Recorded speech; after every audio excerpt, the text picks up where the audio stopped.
ورحمۃ اللہ وبرکاتہ۔ وعلیکم السلام ورحمۃ اللہ وبرکاتہ۔ الحمد للہ وحدہ والصلاة والسلام علی من لا نبی بعد اما بعد فاعوذ باللہ من الشیطان الرجیم بسم اللہ الرحمن الرحیم وما خلقت الجن والانس الا لیعبدون وقال النبی صلی اللہ علیہ وسلم الدنیا سجن المؤمن و جنت الکافر صدق اللہ العظیم۔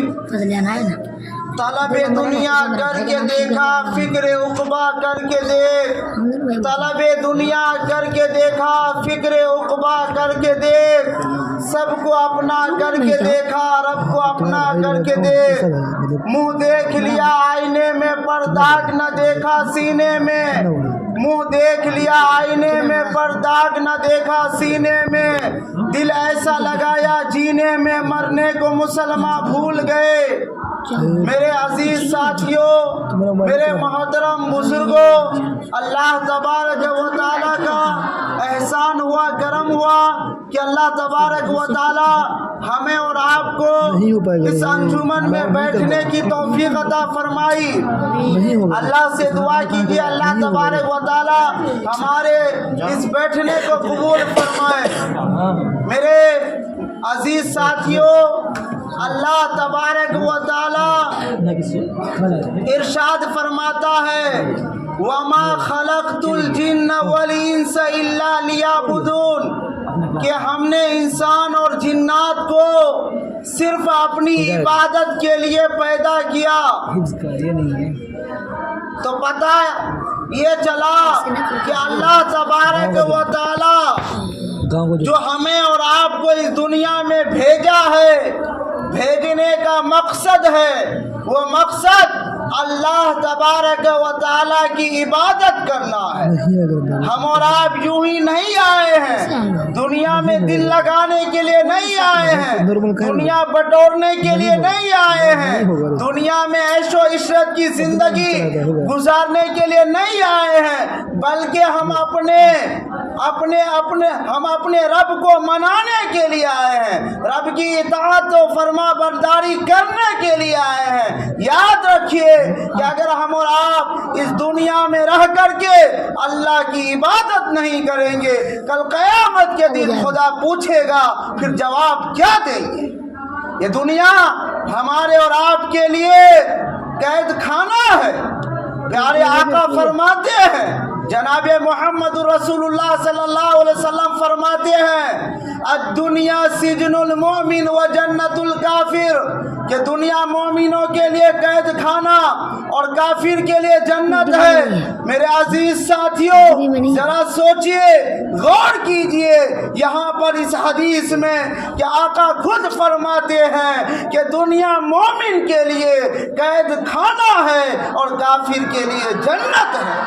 پتہ کیا چلا کہ ادھر ایک طرف قرآن میں اللہ فرماتا ہے وَمَا خَلَقْتُ الْجِنَّ وَالْإِنسَ إِلَّا لِيَعْبُدُونَ، کہ ہم نے انسان اور جنات کو صرف اپنی عبادت کے لیے پیدا کیا ہے۔ اور ادھر پھر آقا صلی اللہ علیہ وسلم فرماتے ہیں کہ الدنیا سجن المومن و جنت الکافر، دنیا مومنوں کے لیے قید خانہ اور کافروں کے لیے جنت ہے۔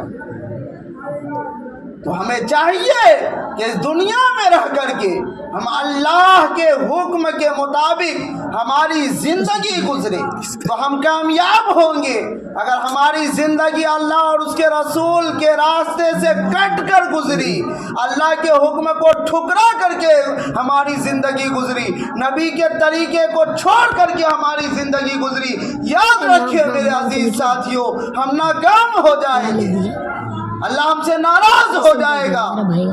خود اللہ تبارک و تعالی سورہ کہف کے اندر اس دنیا کے بارے میں اپنے نبی سے خطاب کرتے ہیں اور اللہ فرماتے ہیں اے میرے محبوب صلی اللہ علیہ وسلم اس دنیا کی مثال اس پانی سے کیجئے۔ سورہ کہف کے اندر اللہ فرماتا ہے کہ اے میرے نبی اس دنیا کی مثال اس پانی سے کیجئے جس کو میں نے نازل کیا ہے، جس کو میں نے آسمان سے اتارا ہے۔ چنانچہ آئیے یہ مثال کو سمجھنے کی ہم اور آپ کوشش کریں کہ اللہ نے دنیا کی مثال پانی سے دی ہے۔ وہ مثال کیا ہے؟ وہ مثال یہ ہے کہ جب آدمی کسی نالا میں یا تالاب میں یا ندی میں داخل ہوتا ہے تو بنا بھیگے ہوئے نکل نہیں سکتا ہے، جسم ضرور بھیگ جاتا ہے اور کپڑا ضرور بھیگ جاتا ہے۔ اسی طرح جب آدمی ندی میں جاتا ہے، پانی میں جاتا ہے، جسم بھیگ جاتا ہے۔ اسی طرح جب یہ دنیا میں کوئی لگ جاتا ہے وہ بھی گناہوں سے بچ نہیں پاتا۔ اور ایک مثال یہ بھی ہے کہ جب پانی باڑھ آئے، سیلاب آئے، پانی زیادہ ہو جائے ندی تالاب وغیرہ سے، گاؤں میں داخل ہو جائے تو نقصان ہوتا ہے۔ اسی طرح جب دنیا کسی کے اندر داخل ہو جاتی ہے وہ گمراہ ہو جاتا ہے، وہ اللہ کو بھول جاتا ہے، وہ نبی کے سنت کو چھوڑ دیتا ہے، وہ آخرت کو بھول جاتا ہے۔ اور تیسری مثال یہ ہے کہ جب سیلاب آتا ہے تو سیلاب کبھی ارڑیا میں رہتا ہے تو پانی فوراً پورنیہ پہنچ جاتا ہے۔ تو یہ مثال یہ ہے کہ جب دنیا ہمارے پاس ہے، مال و دولت ابھی ہمارے پاس ہے تو یہ مال و دولت ہمارے پاس نہیں رہے گی، بلکہ ہمارے پاس آج ہے تو کل ہمارے پوتے کے پاس رہے گی، یہ دولت کل ہمارے بیٹے کے پاس رہے گی۔ یہ دنیا کی مثال ہے۔ اور آپ نے نام سنا ہوگا امام غزالی کا، جو فلسفے کے ایک بہت بڑے امام گزرے ہیں، امام غزالی رحمت اللہ علیہ۔ وہ فرماتے ہیں، وہ دنیا کی مثال اس واقعہ سے بتاتے ہیں کہ لوگوں سمجھو، غور کرو کہ ایک آدمی چلا جنگل کی طرف، لیکن جب جنگل کی طرف جانے لگا، غور سے سنیے گا، بہت فائدہ ہوگا آپ کو بھی واقعہ یاد ہو جائے گا۔ ایک آدمی چلا جنگل کی طرف، لیکن جب جنگل کی طرف گیا ایک شیر اس کے پیچھے میں لگ گیا اور شیر اس کو دوڑانے لگا شیر، اور وہ آدمی بھاگتا گیا بھاگتے جنگل کے جب بیابان کے بیچوں بیچ میں گیا تو وہاں کچھ نہیں ہے آگے میں، اور پیچھے شیر ہے اور آگے میں ایک کنواں ہے۔ اب کیا کرے؟ جان بچانی پیاری ہے، جان بھی پیاری ہے۔ اب شیر پیچھے مڑے تو شیر کھا جائے، آگے جائے تو کنویں میں داخل ہونا پڑے۔ اب اس نے غور کیا، اپنے دل کو مطمئن کیا اور سمجھایا اپنے آپ کو کہ دیکھو کہ اگر پیچھے جائیں گے تو شیر کھا لے گا، آگے جاتے ہیں تو کنواں ہے، چلو کنویں میں ہی گر جاتے ہیں، ہو سکے بعد میں نکل سکتے ہیں۔ وہ آدمی جاتے کنویں پر گر جاتا ہے، لیکن جب گرتا ہے تو کنویں کے مانگ کے نیچے میں اور دیوار پر کنویں کے یعنی ہری ہری گھاس ہوتی ہے اور اس گھاس کو پکڑ کے لٹک جاتا ہے، لیکن اوپر شیر بیٹھا ہوا ہے اور وہ گھاس کو پکڑا ہوا ہے۔ لیکن کچھ ہی دیر کے بعد دو چوہا آتا ہے، ایک کالا ہوتا ہے ایک سفید ہوتا ہے، اور دونوں آ کر کے اس ہری ہری گھاس کو کھانے لگتا ہے۔